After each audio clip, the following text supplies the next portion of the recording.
Hi friends, இன்னைக்கு நம்மளுடைய Toppytoo சேனல்ல ரொம்பவே டேஸ்டியான ஒரு ஈவினிங் ஸ்நாக்ஸ் ரெசிபி, அதாவது மிளகாய் பஜ்ஜி. அதுவும் சாதாரணமா இல்லாம கொஞ்சம் டிஃபரண்டா நம்ம மிளகாய்க்குள்ள ஸ்டஃப் வச்சு பண்ண போறோம். சோ இந்த வீடியோவை நீங்க ஸ்கிப் பண்ணாம கடைசி வரை பாருங்க. வாங்க வீடியோக்குள்ள போகலாம். இதுக்கு வந்து பாத்தீங்கன்னா நான் பஜ்ஜி மிளகாய் வந்து எடுத்து வச்சிருக்கேன். இந்த பஜ்ஜி மிளகாயை வந்து பாத்தீங்கன்னா நடுவுல வந்து நல்லா கீறி விட்டுட்டு அதுக்குள்ள இருக்க அந்த விதைகள் எல்லாத்தையுமே நம்ம ரிமூவ் பண்ணிடலாம். இதே மாதிரி நான் 3 மிளகாயை மட்டும் இந்த மாதிரி நான் ரெடி பண்ணி வச்சிருக்கேன். மீதி இருக்க மிளகாயெல்லாம் பார்த்தீங்கன்னா நான் ஹாஃபாக கட் பண்ணி அதை நார்மலாக நம்ம எப்பவும் பொரிப்போம் இல்லையா, அந்த மாதிரியே வந்து நான் பொரிக்க போகிறேன். அதுக்காக பாதியாக மட்டும் கட் பண்ணி எடுத்து வச்சுருக்கேன். இப்போ இந்த மிளகாய் பஜ்ஜி பண்ணுறதுக்கு நம்ம வந்து ஸ்டஃப் வந்து ரெடி பண்ண போகிறோம்.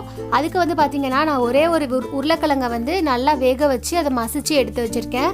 இது கூட பார்த்தீங்கன்னா ஒரே ஒரு வெங்காயத்தை நல்லா குட்டி குட்டியாக வந்து கட் பண்ணி அதையும் இது கூட சேர்த்துருக்கேன். அப்புறம் பார்த்தீங்கன்னா ஒரு பாதி கைப்பிடி அளவுக்கு கொத்தமல்லி இலைகள் வந்து இதில் சேர்த்துருக்கேன். அதுக்கப்புறம் பார்த்தீங்கன்னா கொஞ்சமாக வந்து வெல்லம் வந்து சேர்த்துருக்கேன். ஒரு 1/2 டீஸ்பூன் அளவுக்கு வெல்லம் வந்து இதில் சேர்த்திங்கன்னா கூட ரொம்பவே டேஸ்ட்டாக இருக்கும். இந்த வெல்லம் வந்து பார்த்தீங்கன்னா உங்களுக்கு டேஸ்ட்டை வந்து ரொம்பவே ஹைலைட் பண்ணி காட்டும். ஸோ கண்டிப்பாக வந்து நீங்கள் சேர்த்திங்கன்னா ரொம்பவே சூப்பராக இருக்கும். அப்புறம் பார்த்தீங்கன்னா தேவையான அளவுக்கு உப்பு வந்து சேர்த்துருக்கேன்.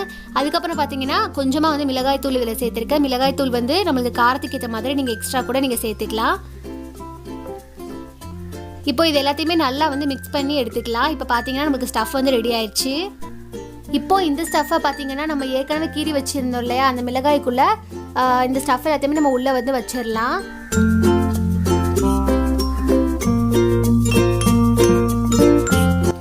அப்புறம் பார்த்தீங்கன்னா நம்ம பொரிக்கிறதுக்காக நம்ம வந்து மாவு வந்து ரெடி பண்ணணும். ஸோ அந்த மாவு வந்து ரெடி பண்ணுறதுக்காக நான் வந்து 3/4 கப் அளவுக்கு கடலை மாவு சேர்த்துருக்கேன். அதுக்கப்புறம் பார்த்தீங்கன்னா ஒரு 1/4 கப் அளவுக்கு அரிசி மாவு வந்து சேர்த்துருக்கேன். இது கூட பார்த்தீங்கன்னா நம்மளுக்கு தேவையான அளவுக்கு மிளகாய்த்தூள், நம்ம ஏற்கனவே வந்து நம்ம ஸ்டஃப்லேயும் வந்து மிளகாய்த்தூள் சேர்த்துருக்கோம். அதனால் இதில் வந்து நீங்கள் பார்த்து வந்து ஆட் பண்ணிக்கோங்க. நான் வந்து பார்த்தீங்கன்னா ஒரு 1/4 டீஸ்பூன் அளவுக்கு மிளகாய்த்தூள் இதில் சேர்த்துருக்கேன். அப்புறம் பார்த்தீங்கன்னா கரம் மசாலா சேர்த்துருக்கேன். கரம் மசாலா பார்த்தீங்கன்னா ஒரு 1 டீஸ்பூன் அளவுக்கு கரம் மசாலா வந்து இதில் வந்து சேர்த்துருக்கேன். அதுக்கப்புறம் பார்த்தீங்கன்னா தேவையான அளவுக்கு உப்பு, நம்ம வந்து ஸ்டஃப்லேயும் வந்து நம்ம உப்பு வந்து சேர்த்துருக்கோம். அதனால் இதில் வந்து நீங்கள் கரெக்டாக வந்து அதுக்கேற்ற மாதிரி உப்பு வந்து சேர்த்துக்கோங்க. நான் வந்து ஒரு 1/2 டீஸ்பூன் அளவுக்கு உப்பு இதில் சேர்த்துருக்கேன். அப்புறம் பார்த்தீங்கன்னா ஒரு 1/4 டீஸ்பூன் அளவுக்கு சமையல் சோடா வந்து இதில் சேர்த்துருக்கேன். அப்புறம் பார்த்தீங்கன்னா இதுக்கு வந்து நீங்கள் கலர் சேர்க்குறதா இருந்தால் உங்கள் ஆப்ஷனல் தான், நீங்கள் வந்து சேர்க்குறதா சேர்த்துக்கோங்க. நான் எந்த கலருமே நான் சேர்க்கலை. இப்போ இது எல்லாத்தையுமே வந்து லைட்டாக வந்து நம்ம மிக்ஸ் பண்ணி விட்டுக்கலாம். இப்போ பார்த்தீங்கன்னா நம்ம தண்ணி ஊற்ற போகிறோம். தண்ணி வந்து பார்த்தீங்கன்னா உங்களுக்கு தேவையான அளவுக்கு தண்ணி ஊற்றினா போதும். ஒரு கரெக்டான கன்சிஸ்டன்சி வந்தோடனே நீங்கள் தண்ணி ஊற்றுறதை வந்து ஸ்டாப் பண்ணிடலாம். அதாவது நீங்கள் வந்து மாவு வந்து எந்த அளவுக்கு இருக்கணும் அப்படின்னா ரொம்பவும் திக்காக இருக்கக்கூடாது, ரொம்பவும் தண்ணியாக இருக்கக்கூடாது. அந்த மிளகாய் பஜ்ஜியில் வந்து நம்மளுக்கு மாவு வந்து கொஞ்சம் ஒட்டுற மாதிரி ஒரு கன்சிஸ்டன்சி, கொஞ்சம் கெட்டியாக இருக்க மாதிரி ஒரு கன்சிஸ்டன்சி வந்தோன்னா நீங்கள் தண்ணி ஊற்றுறதை வந்து நீங்கள் ஸ்டாப் பண்ணிடலாம். இப்போ பாருங்கள் நம்மளுக்கு கரெக்டான கன்சிஸ்டன்சி வந்துடுச்சு. அந்த மாவு வந்து கீழே வந்து கொஞ்சம் கொஞ்சமாக ரொம்ப சொட்டாக வடியாமல் இந்த மாதிரி லைட்டாக விட்டோன்னே அப்படி திக்காக வந்து விழுகுது பாருங்கள். இந்த மாதிரி கன்சிஸ்டன்சியில் நீங்கள் தண்ணி ஊற்றுறதை வந்து ஸ்டாப் பண்ணிடலாம். உள்ளே நம்மளுக்கு எந்த மாவுமே வந்து கட்டி இல்லாமல் நல்லா வந்து கலக்கி விட்டுக்கணும்.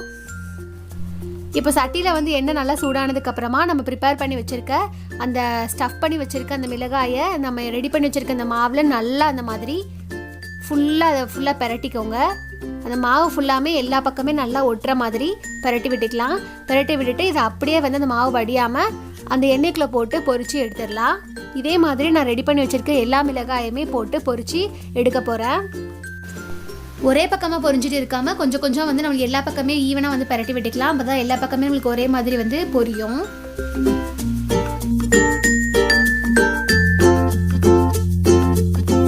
இப்போ பார்த்தீங்கன்னா நம்மளுக்கு ஒரு 5 மினிட்ஸ்லேயே வந்து நல்லா வந்து பொரிஞ்சு வந்துருச்சு.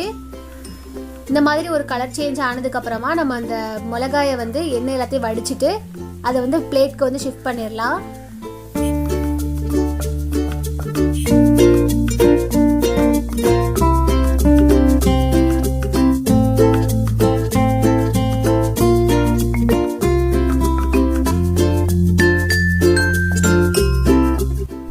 அவ்வளோதான் ஃப்ரெண்ட்ஸ், ரொம்பவே டேஸ்டியான மிளகாய் பஜ்ஜி, அதாவது ஸ்டஃப்டு மிளகாய் பஜ்ஜி நம்மளுக்கு ரெடி ஆயிடுச்சு. இப்போ இதை நான் வந்து கட் பண்ணி காட்டுறேன் பாருங்கள் உள்ளே எப்படி இருக்கா அப்படின்னு. உள்ளே பார்த்தீங்கன்னா அந்த உருளைக்கிழங்கு வெங்காயம் எல்லாமே சேர்ந்து ரொம்பவே டேஸ்ட்டாக இருக்கும்.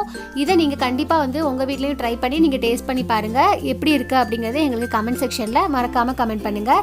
இந்த வீடியோ உங்களுக்கு ரொம்பவே பிடிச்சிருக்கும் நம்புறேன். ஸோ பிடிச்சிருந்தா லைக் பண்ணுங்கள், உங்கள் ஃப்ரெண்ட்ஸ்க்கும் ஷேர் பண்ணுங்கள், அண்ட் நம்மளுடைய சேனலை சப்ஸ்கிரைப் பண்ண மறந்துடாதீங்க. Thank you friends.